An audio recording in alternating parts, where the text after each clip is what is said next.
चकोर पाकिस्तान का कौमी परिंदा है, लेकिन इसे आधी से ज़्यादा आबादी ने आज तक नहीं देखा।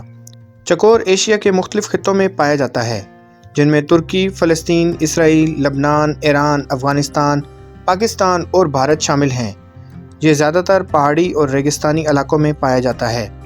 माहिरीन हैवानात के मुताबिक अमूमन चकोर का मस्कन ऊंची पहाड़ियाँ होती हैं, जहाँ मौजूद झाड़ियों और घास वगैरह में ये अपना वक्त गुजारता है। तहकीकात के मुताबिक इस परिंदे का ताल्लुक़ आमतौर पर तीतर के ख़ानदान से तस्लीम किया जाता है।